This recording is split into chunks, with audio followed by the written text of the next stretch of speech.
Picture a 19-year-old girl on the Titanic's third night at sea. Her ticket cost more than most people back home make in a year. She just finished a huge dinner. Now she's standing on deck, warmed by heaters even though it's freezing outside. Her dress took 3 weeks to make. Below her feet, a pool, a gym, a squash court nobody used tonight, a fancy cafe with French waiters. 4 days in, none of it feels special to her anymore. That's what happens with luxury. You stop noticing it once you get used to it. She's not thinking about ice. Nobody on this ship is. In 6 hours, this ship will be gone. The Titanic wasn't just a big boat. In 1912, shipping companies were racing to build the most impressive ship in the world, kind of like how tech companies race to release the next big phone today. The Titanic had electricity in every room. It had wireless radio, so people in the middle of the ocean could send messages back home instantly. That felt like magic back then. Rich people paid a fortune to be on this ship. Some of the wealthiest people alive were on board. Business owners, mining tycoons, department store founders. First class felt like a palace. Some rooms even had their own fireplace. But down in third class, it was a different world. Families were packed into shared rooms near the bottom of the ship, chasing a new life in America, with everything they owned in one trunk. Same ship, same night, two totally different experiences. That gap matters a lot later in the story, because who got a spot on a lifeboat wasn't just about luck. This was also the ship's very first trip. Not its 10th, its first. Everyone on board, even the crew, was still getting used to it. Confidence was sky high. Experience with this exact ship was zero. All day on April 14th, other ships nearby kept sending the same warning to the Titanic. There's ice ahead. At least 6 warnings came in that day. Here's the wild part. Some of them never even reached the captain. The 2 radio operators were slammed with a different kind of work, sending rich passengers personal messages home, like birthday wishes and see you soon notes. At one point, another ship tried to send one more ice warning, and the Titanic's operator told them to back off because it was interrupting the messages he was sending. He wasn't being careless. That's just how the job worked back then. Nobody had ever told him an ice warning should matter more than a paying customer's message. By 11 p.m., most people were asleep. The ocean was completely flat. No wind, no waves.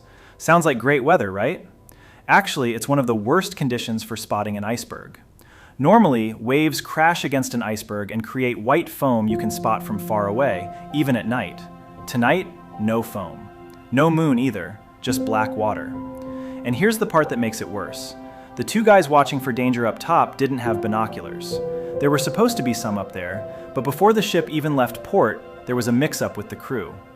The one guy who had the key to the locker with the binoculars got moved to a different ship, and he left with the key still in his pocket. So the 2 men whose entire job was spot danger before it's too late had nothing but their own eyes. 11:40 p.m. One of them sees it. A huge shape rising out of the dark water right ahead of the ship. He rings the warning bell and calls the bridge. The officer in charge has less than 40 seconds to react. He does what most trained officers would do. Turns the wheel hard and reverses the engines at the same time, trying to slow down and steer around it. Seems like the right call. But here's the twist. Turning while reversing the engines actually makes a ship harder to steer, because the water pushing backward takes away the power the rudder needs to turn fast. Some experts think if he had just turned the wheel and left the engines alone, the ship might have missed the iceberg completely, or hit it head-on with the front, which was actually built to survive that kind of hit. Instead, the iceberg scrapes down the whole side of the ship, popping metal rivets loose one by one, and tears a long gash across 6 sections of the hull at once. Not one hole, 6, in the exact spot the ship couldn't handle. Most passengers don't even notice. The ship is so huge that a lot of people say it felt like nothing, just a small bump, like driving over gravel. Card games kept going. People went back to sleep. It took a while for word to spread that the ship was actually taking on water, and even once crew started loading lifeboats, a lot of passengers refused to get in. Standing on a huge, warm, brightly lit ship felt way safer than climbing into a tiny wooden boat and being lowered into freezing black water. That one feeling, the ship feels safer than the boat, is a big reason so many lifeboats left half empty. Here's a second problem that had nothing to do with fear. The ship was carrying around 2,200 people. The lifeboats only had room for about 1,100, half. That wasn't the crew's fault.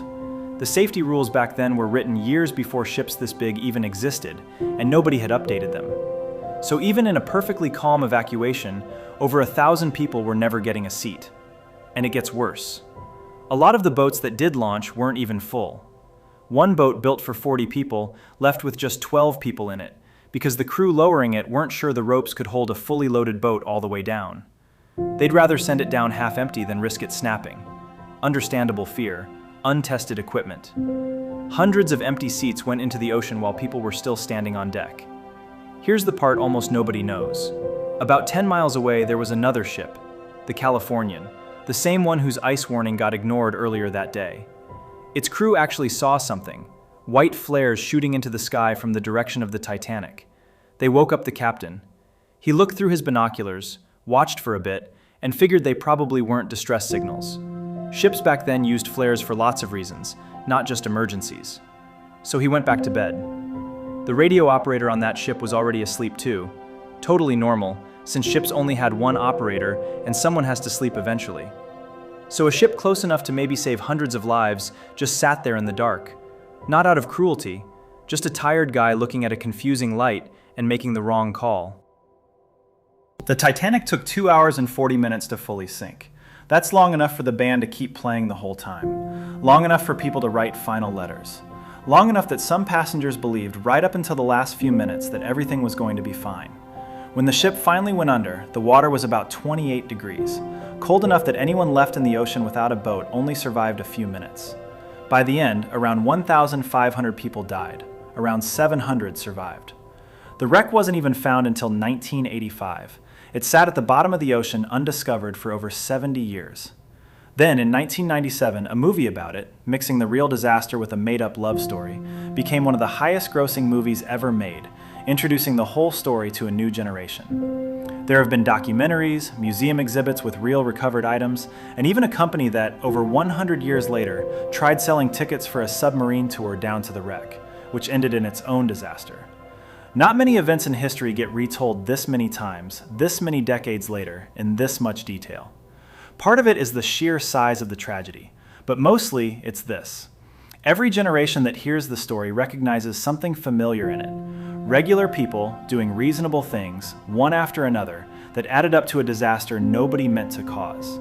When you lay the whole night out like this, you notice something the movie never really shows you. Nothing that happened was one dramatic villain moment. It was 6 totally normal decisions made by 6 different people, and none of them thought they were doing anything unusual. A radio operator just doing his job. A mix-up over a set of keys. An officer following the training he was taught. Nervous crew being careful with equipment nobody had tested. A tired captain squinting at a strange light far away. Every single one of those choices makes sense on its own. It's only when you line them all up, in the exact order they happened, that you see the real shape of the story. Not one big mistake, but 6 small, human, forgivable ones stacked right on top of each other on one ordinary Sunday night in the middle of the Atlantic.